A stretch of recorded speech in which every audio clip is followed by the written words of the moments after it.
Hola, buenas tardes. 22 de abril, Día Mundial de la Tierra, el Día de la Tierra, de la Madre Tierra. Hoy celebramos un día muy importante para el planeta en el que la Madre Tierra nos pide que actuemos. Todo está interconectado. Llamando a la Tierra. Ese es el libro que he escrito, que ya está disponible para todos ustedes, y voy a intentar compartir hoy en unas breves reflexiones con vosotros para entender ese proceso de aceleración en el que vivimos en el planeta y que está suponiendo o va a suponer una oportunidad extraordinaria para el desarrollo de este nuevo modelo. Voy a dedicar un apartado especial por acabar con unas recomendaciones prácticas, dirigiendo recomendaciones específicas de cómo reducir las exposiciones a los microplásticos y nanoplásticos, un nuevo desafío, una amenaza importante para la salud humana y la salud del planeta.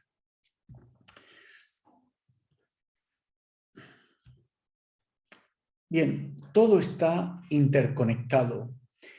Cuando comencé a escribir el libro, inicialmente me planteé llamarlo hacia un modelo de salud planetaria, pero a medida que escribía y desarrollaba los capítulos, quedaba claro la necesidad de urgencia de actuar, esa llamada poderosa de la Madre Tierra para tomar acciones y tomar partido por descontaminar los ambientes en los que convivimos, por enraizar la salud de las personas. Y de ahí se desprendían una serie de frases que es importante recordarlas en un día como hoy, el Día de la Tierra, ¿no? La legalidad no es sinónimo de inocuidad, y esto es importante a la hora de abordar los riesgos ambientales a los que nos enfrentamos y nos enfrentaremos en los próximos años. El tabaco es legal y a nadie se le ocurre pensar que es inocuo. Es importante a la hora de entender esto cuando habla de cifras de normalidad o aceptadas en base a la evidencia científica, porque con frecuencia la evidencia científica yo digo que se construye a base de lágrimas secas. Hemos ido observando cómo los niveles aceptados como seguros para muchos de los químicos con los que convivimos han ido descendiendo paulatinamente a medida que se han incorporado las evidencias científicas. Y yo digo que esas evidencias se han ido construyendo con esas lágrimas secas de esas familias afectadas, olvidadas durante sus años contemporáneos, que si hubiésemos adoptado una aproximación más cautelar y preventiva se hubiesen beneficiado.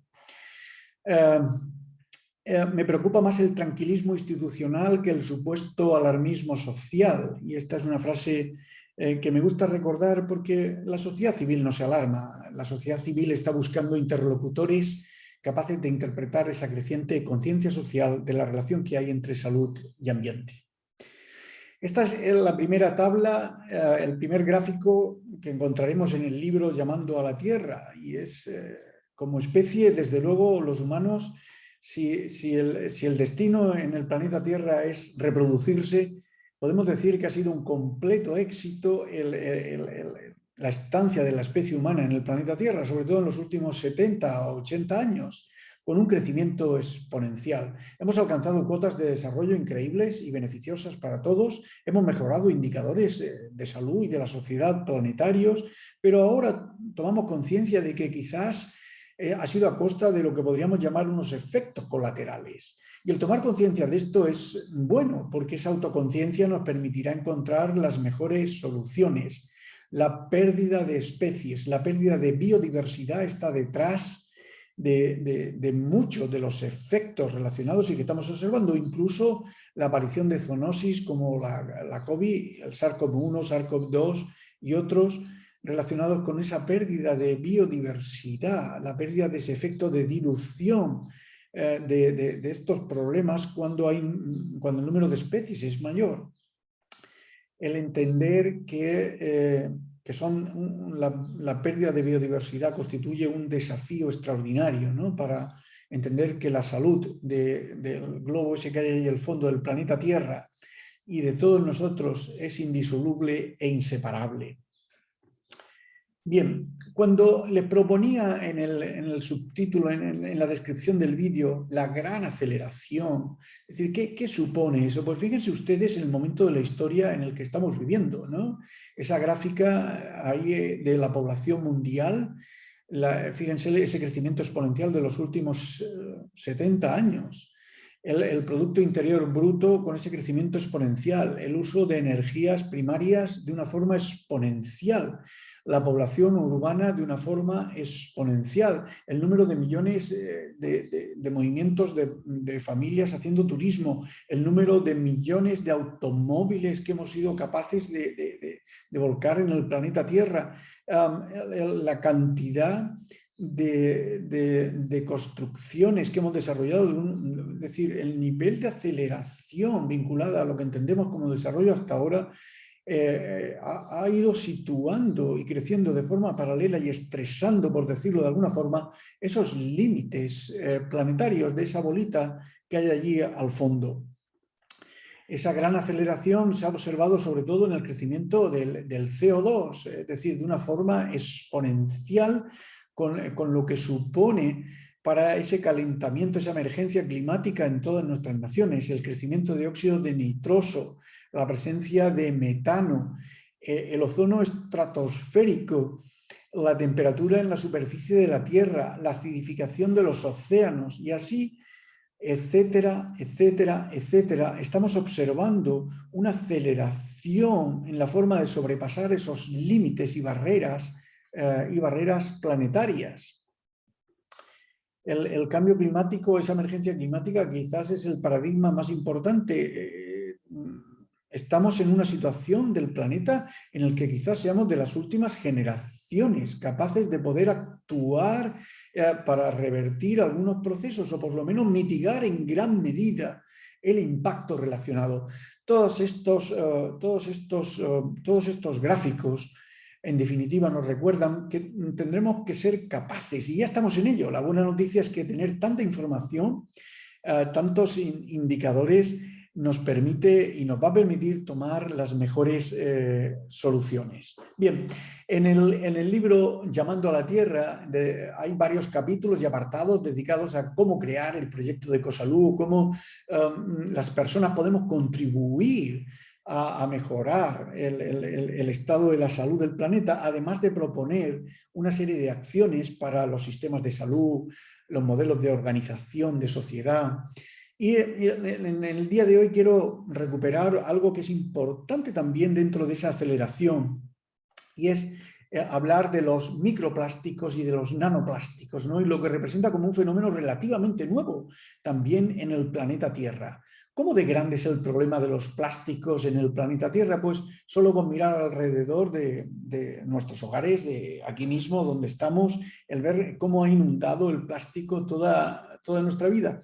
Y la producción global de plástico también es algo, vamos, a una velocidad increíble y exponencial. Estaremos hablando alrededor de las 500 millones de toneladas por año, y esto es una cifra increíble y a un ritmo que sigue de las estimaciones de seguir de este ritmo, inundaremos el planeta Tierra de plástico. 500 millones de toneladas de plástico producidas al año. En 2020 generamos un 900% más de plástico que en 1980, y en 2050 las estimaciones de los científicos es que pueda contener más plásticos incluso que peces en el mar. ¿Son todos los plásticos iguales? No. El mundo de los plásticos es un mundo heterogéneo, diverso, a veces hasta escurridizo, ¿no? Es clásica esos triángulos, ¿verdad?, con los números del 1 al 7, ¿no?, para intentar aproximarse a esa base principal de esos polímeros. El plástico, para entendernos, es una extensión del gas y del petróleo. Son los combustibles fósiles transformados en toda la vida que nos rodea. Esos polímeros o resinas plásticas a los que además, para darle color, resistencia, dureza, estabilidad, flexibilidad, brillo, etcétera, le vamos poniendo algunos aditivos o sustancias químicas también para complicar mucho más ese entramado. Y todo ese conjunto, hablamos de materiales plásticos en el que hay polímeros y esos aditivos que comentamos. Podemos hablar de termoplásticos o de termoestables, ¿no? Los termoplásticos son una familia de plásticos que pueden fundirse cuando se calientan y endurecerse cuando se enfrían. Estas características de las cuales deriva su nombre son reversibles, es decir, se pueden calentar, moldear y enfriar varias veces.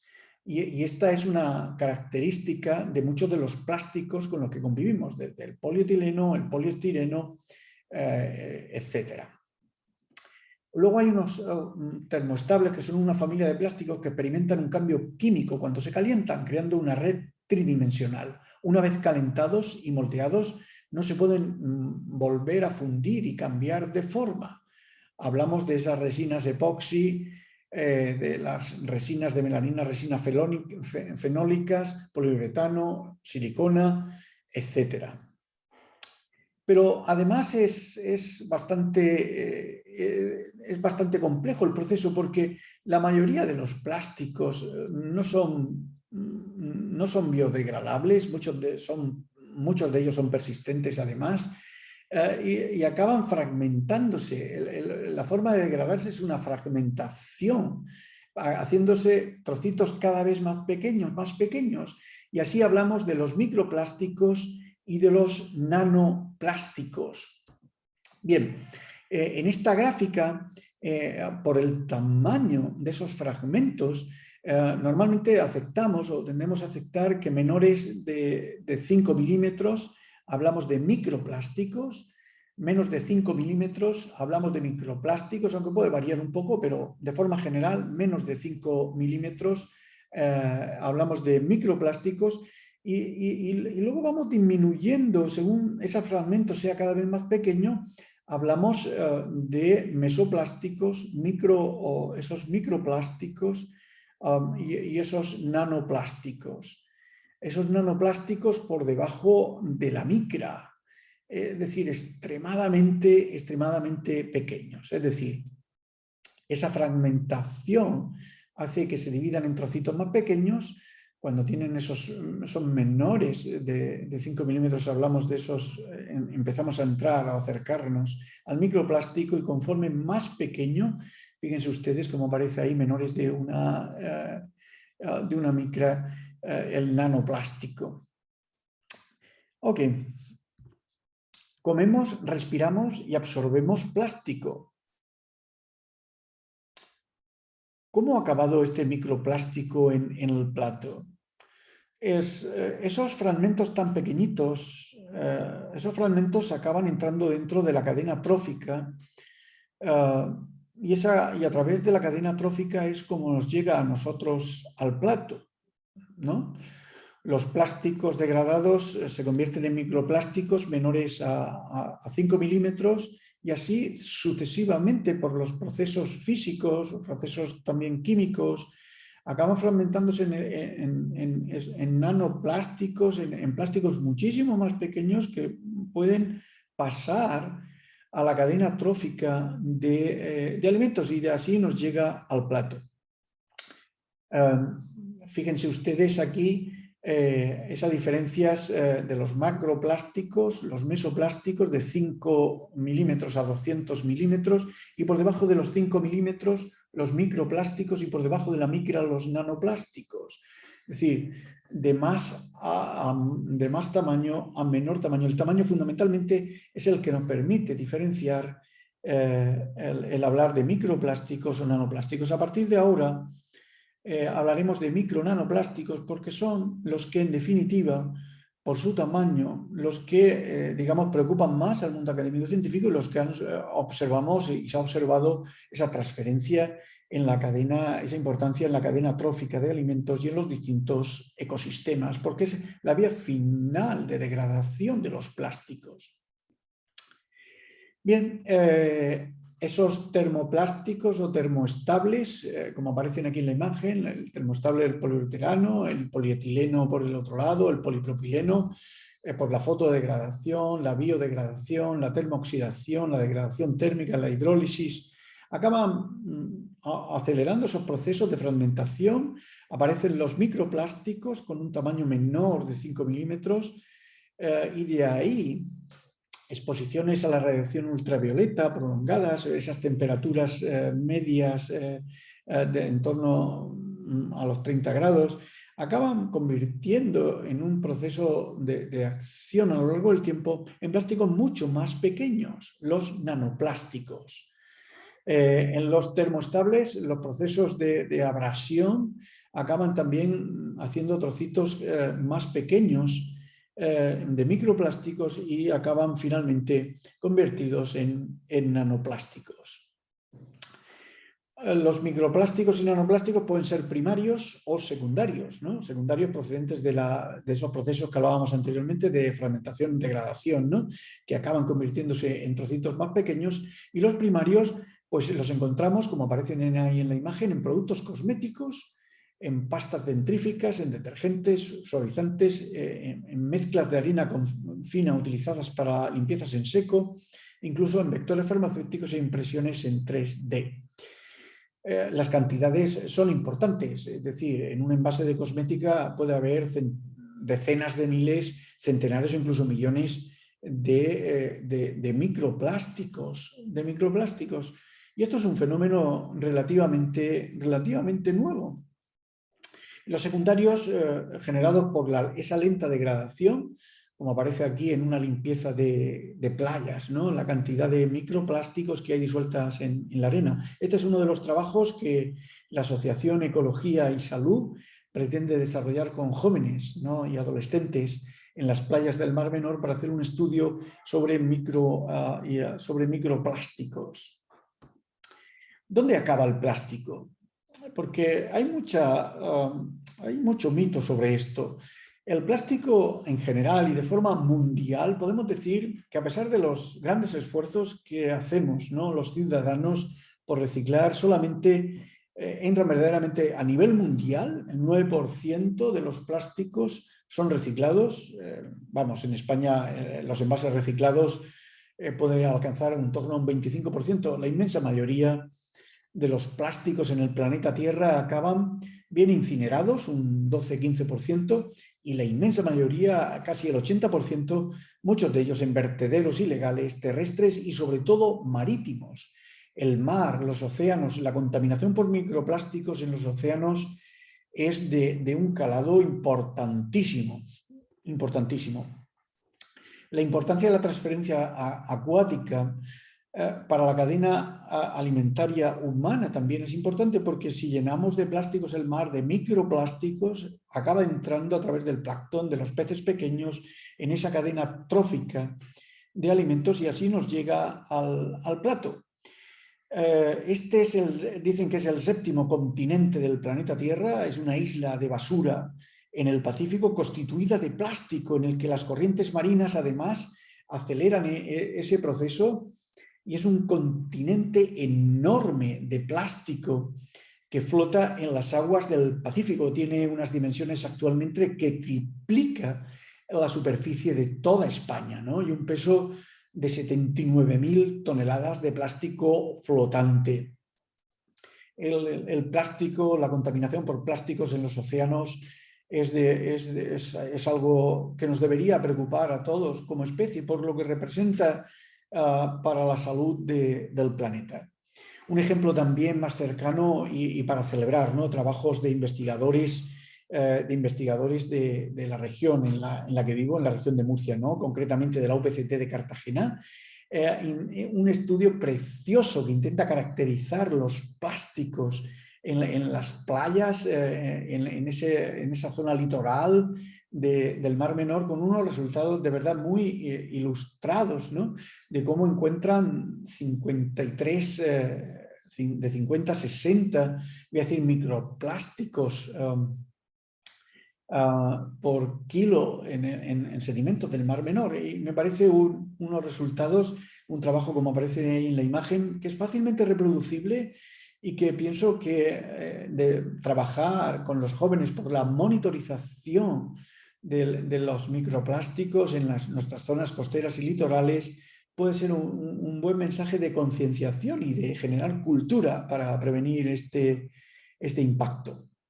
Incluso en el trabajo hace diferencias en la concentración y en los tipos de microplásticos encontrados asociados a las actividades o bien agrícolas o también de vertido, ¿no? de vertidos urbanos, ¿no? Y es un trabajo muy bonito, muy bien planteado y que ayuda a generar conciencia, porque el impacto, fíjense ustedes, es decir, prácticamente se observan ahí en esa imagen todas las playas, aparece una cantidad relevante de concentración de microplásticos por kilo de suelo. Además, distribuyen los fragmentos de plástico y los microplásticos ocupan una parte muy importante en esa composición, tanto en la zona más cercana al mar como en la zona espaldas, voy a decir, a la playa.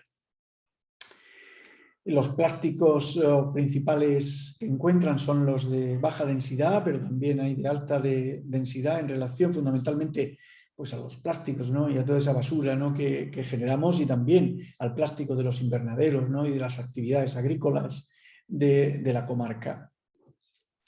¿Cómo penetra en nuestros organismos los microplásticos y nanoplásticos? Porque claro, el plástico está ahí, el plástico lo tocamos y cuesta trabajo entender cómo penetra dentro de nuestros organismos.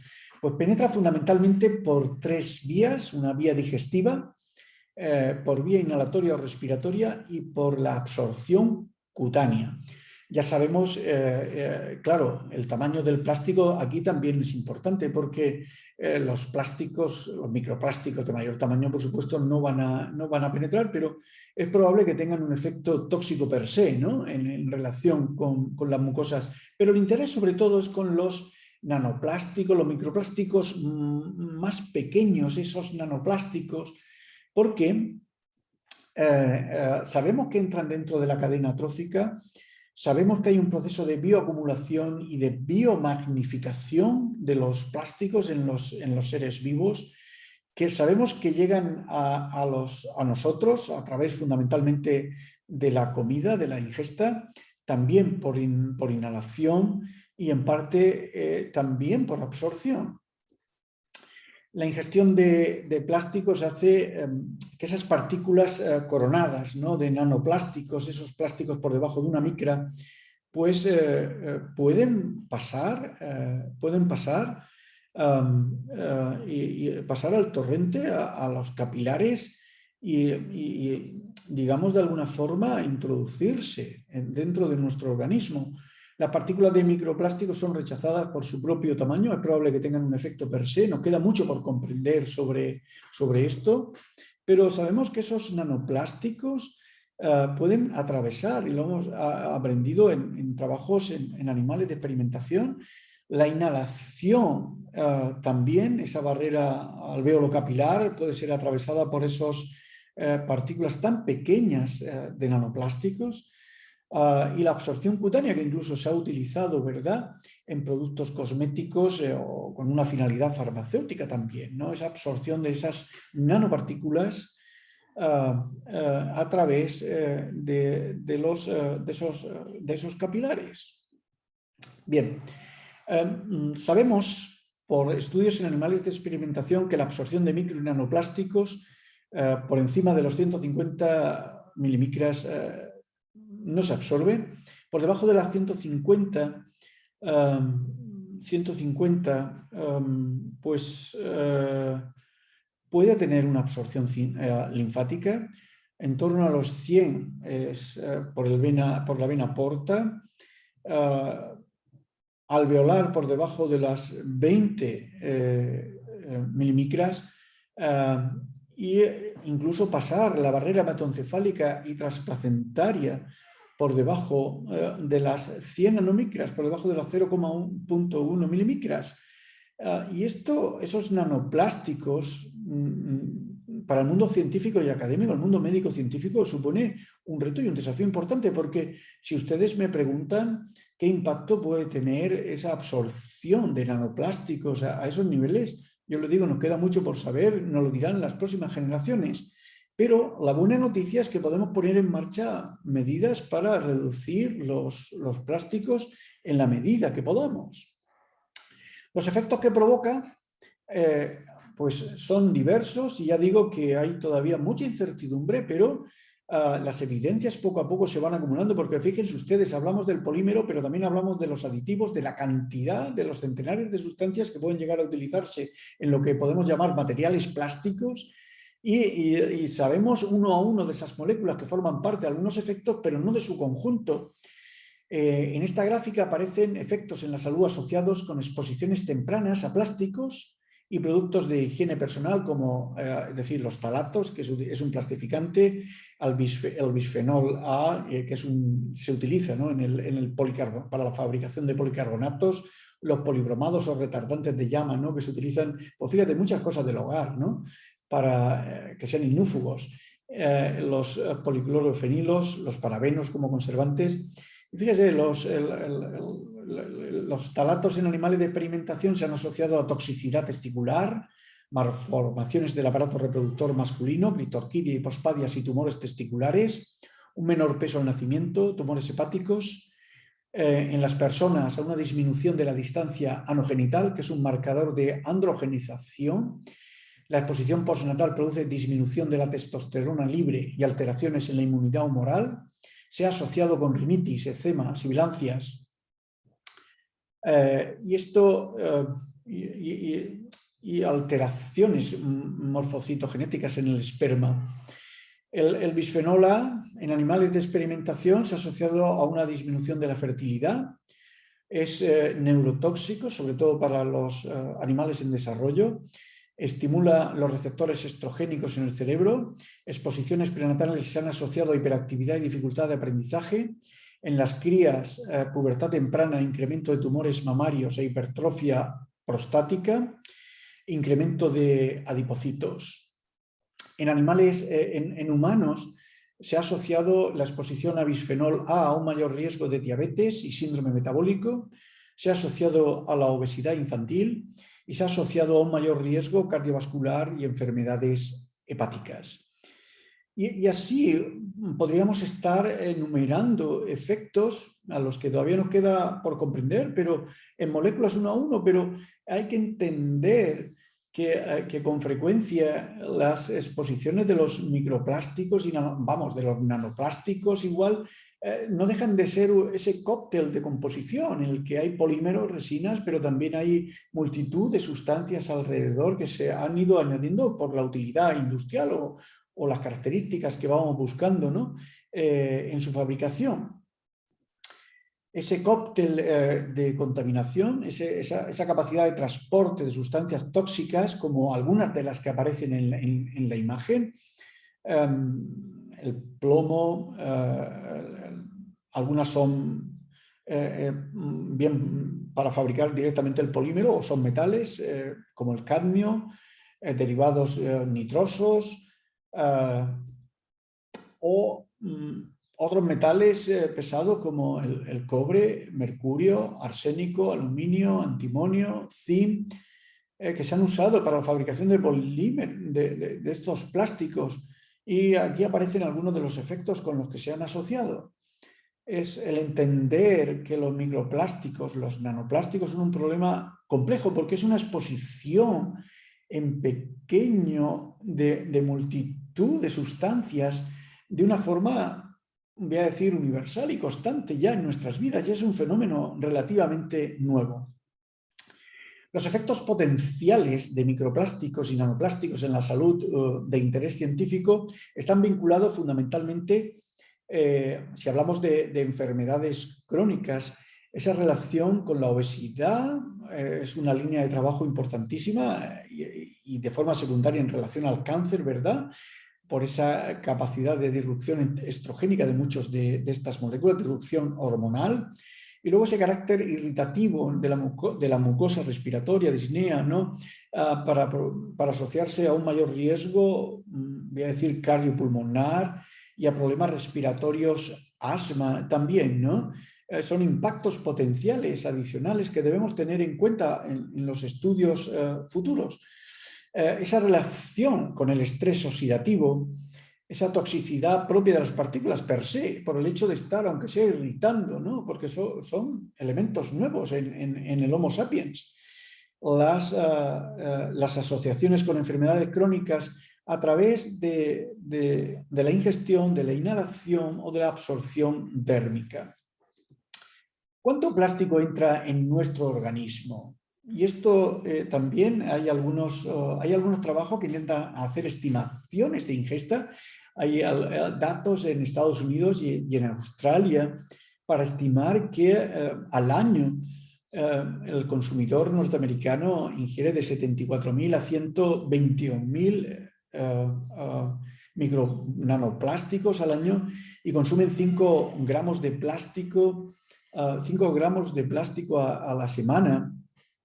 En Australia, que eso vendría a ser como una tarjeta de plástico ligera. Es algo importante el entender que es una exposición universal, que es un fenómeno nuevo que ha entrado con fuerza de una forma exponencial en el planeta y que ha penetrado en la cadena trófica y de la que tenemos que intentar comprender mejor por una parte e intentar disminuir en la medida de lo posible las exposiciones y los efectos. Las estimaciones, sobre todo importantes a través del agua de bebida, también de los productos derivados del mar. Fíjense ustedes, una cosa, la estimación, si procesamos, ¿no?, coleccionamos los datos, la estimación de microplásticos ingeridos y la cantidad en peso, ¿no?, pues varía en esas, sobre todo en el agua, fíjense ustedes, partículas por semana hasta 1.769 partículas semana. Es el grueso también de los productos derivados del mar, pero es prácticamente universal porque a través de los procesos de fabricación, de almacenamiento, transporte, etcétera, ¿no?, fricción de todos esos elementos, acaban llegando los microplásticos a muchos de los elementos con los que nos relacionamos. Por lo tanto, miles, decenas de miles al año de partículas de microplásticos que ingerimos. Además, al año ingerimos, es variable, ¿verdad?, en los distintos escenarios, desde 0,1 gramos semana a los 5 gramos semana, 5 gramos semana, y eso es una cantidad importante de ingesta de microplásticos. Bien, ¿cuáles son las recomendaciones? ¿Qué podemos hacer? Y en estos 2-3 minutos quiero centrarme en lo que podemos hacer como individuos. Los políticos y digamos las comunidades a nivel global deben o debemos empujar para que tomen decisiones, pero también dependen en parte de decisiones que nosotros como consumidores podemos ir haciendo.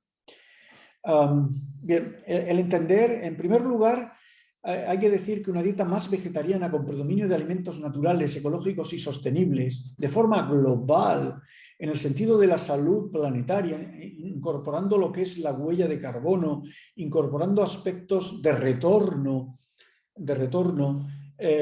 una dieta rica en productos vegetales, a ser posible ecológicos, globalmente en todas las cadenas de producción, fabricación, consumo, etcétera, va a disminuir la exposición y además va a suponer un aporte importante de sustancias fitoquímicas antioxidantes. En la imagen aparecen algunas de ellas, los polifenoles, pero son muchas más.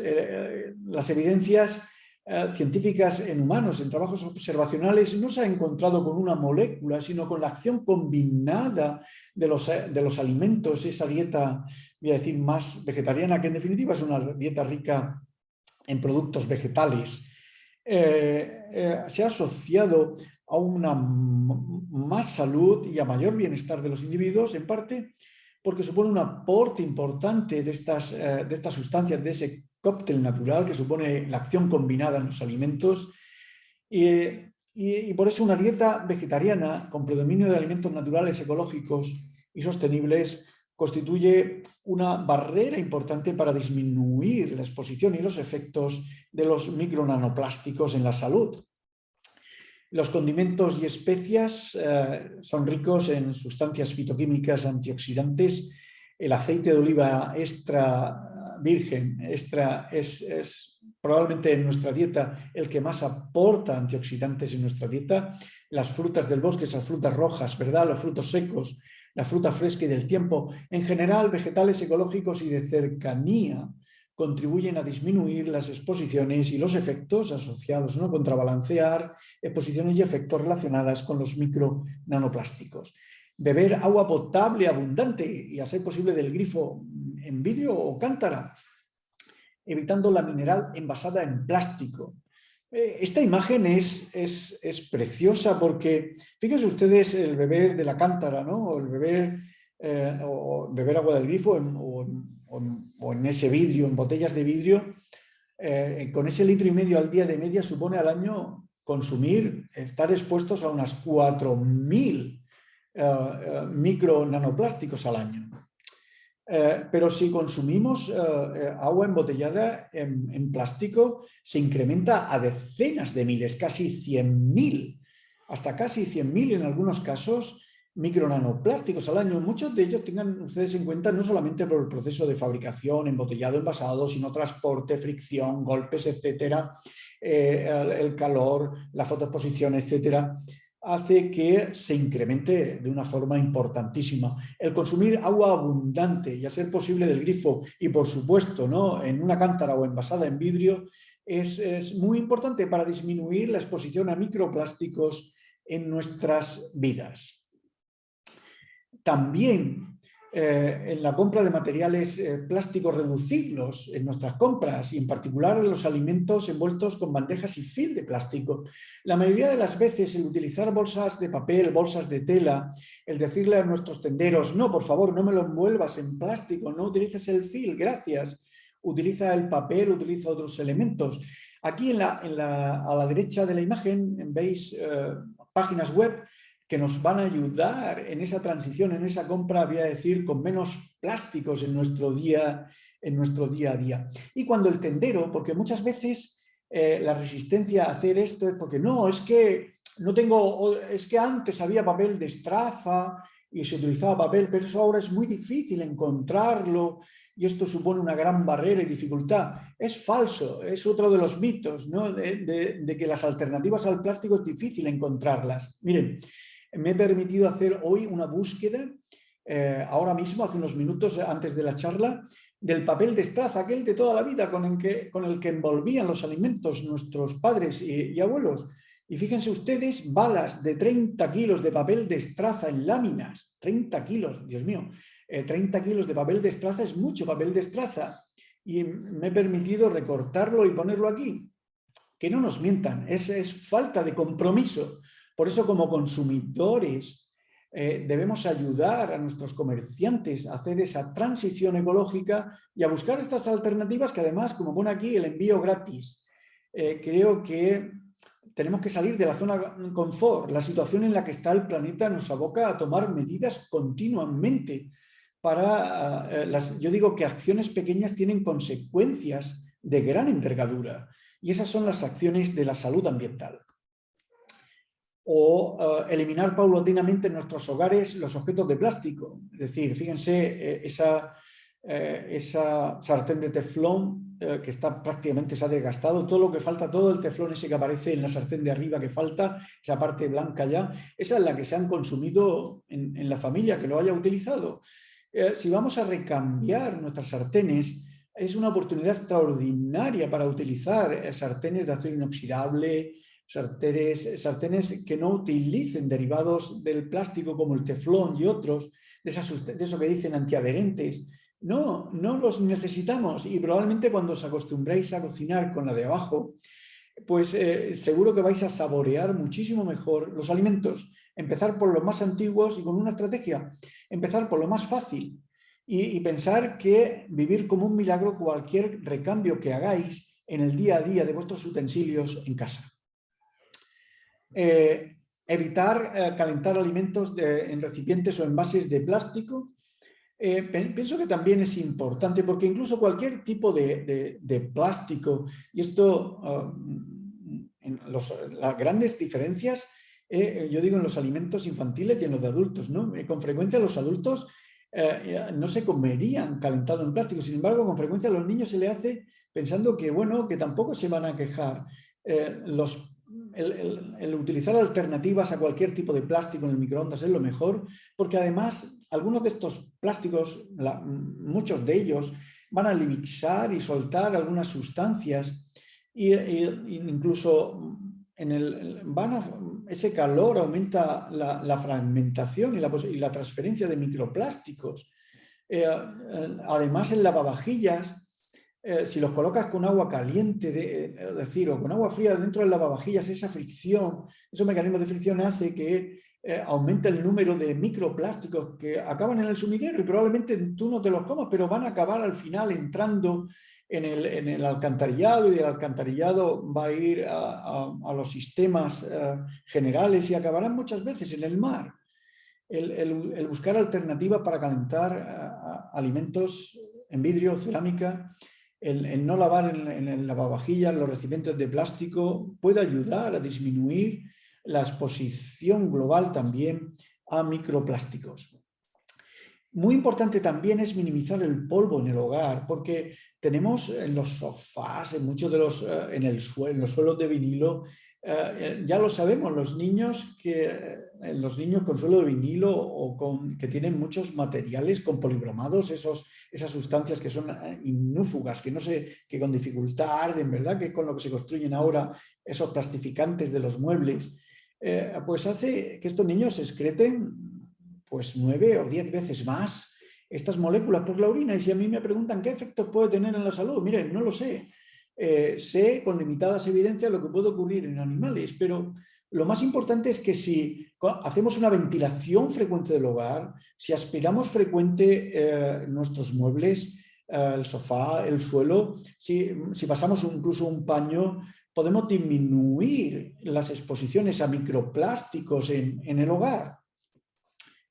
En la ropa sintética también, reducir la compra de ropa sintética, aunque cada vez se utiliza más en el deporte y en otra serie de actividades, el intentar utilizar fibras, voy a decir, naturales, siempre va a ayudar. Y cuando tengamos que utilizar la ropa sintética para lavarla, mi consejo es que, sobre todo porque la ropa sintética en el lavado hace que suelte cantidad de microplásticos y demás, rellenar la lavadora al máximo reduce la fricción, usar el detergente líquido en vez del polvo, esa acción exfoliante del granulado en polvo hace que se liberen más fibras, el usar suavizante también hace que se libere menos fibras, lavar a bajas temperaturas, evitar lavados largos, secar la ropa a bajas revoluciones en la secadora, evitar comprar ropa hecha con materiales sintéticos y optar por la lana, el algodón, el lino, la seda, la fibra de cachemira, así como de otros tejidos naturales, nos parece una buena opción. Bien, hasta aquí la cápsula de hoy de Llamando a la Tierra, un libro impreso en papel de algas. Mucha de esta información y otras que os puede ayudar en ese proyecto de ecosalud lo encontraréis. Podéis adquirirlo en la librería La Montaña Mágica de Cartagena, en la librería El Val de Murcia, en el barrio Santa María de Gracia, junto a Ronda Norte, y en la página web ecologiaysalud.org para envío a domicilio en cualquier parte del mundo. Muy buenas tardes y muchas gracias por vuestra atención. Espero que estas recomendaciones hayan sido útiles. Gracias.